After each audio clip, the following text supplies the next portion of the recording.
hill that's right above Plantland, just between Kalispell and Evergreen. And the Conrad Historic Cemetery is right here at the top. And I'm going to tell you a little bit more about this feature and see if you can figure out what it is. Okay, so as you can see, we're just right above the Conrad ball fields, and there's Plantland. And if you look carefully, you can see the overpass, the railroad overpass in the distance there, and it's snowing, so there you can't see Foy's Lake, but on a clear day you can.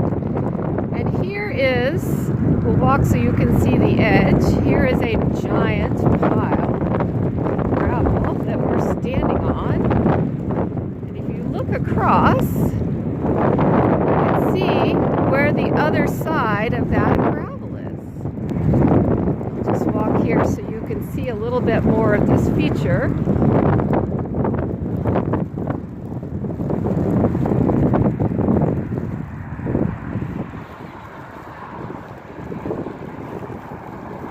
Walk right out to the edge. You can see that there's a hill here.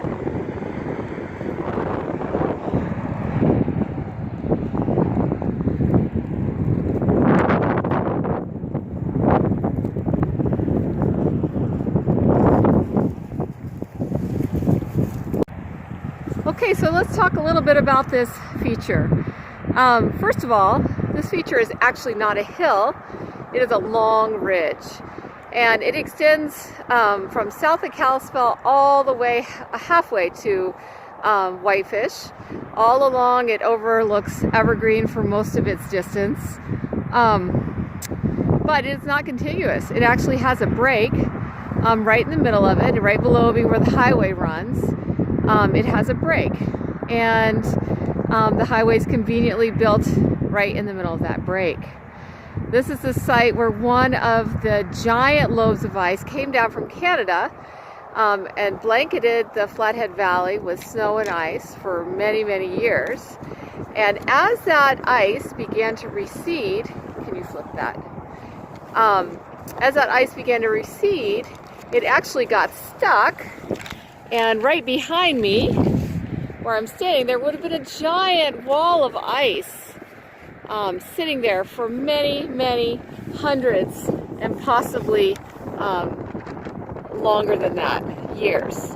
And so as that giant wall of ice sat there, of course it was pushing rocks out from the toe of it, and those rocks and sand and gravel and boulders were all falling in a long pile and making the feature that I'm standing on right now.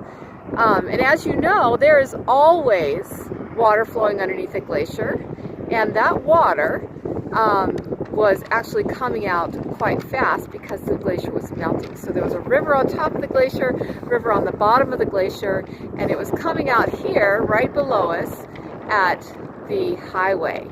And so as that water flowed, it actually eddied out below us at the Conrad Complex ball fields, and then joined the Glacial Lake Flathead that covered most of Kalispell during the Ice Age, or the end of the Ice Age.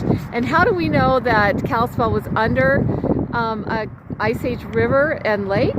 Because it is underlain by a very deep layer of silt called clay, and that clay is an indicator that very still water sat there for a very long time, allowing that fine sediment to settle out and develop that layer of sediment on the bottom of the lake.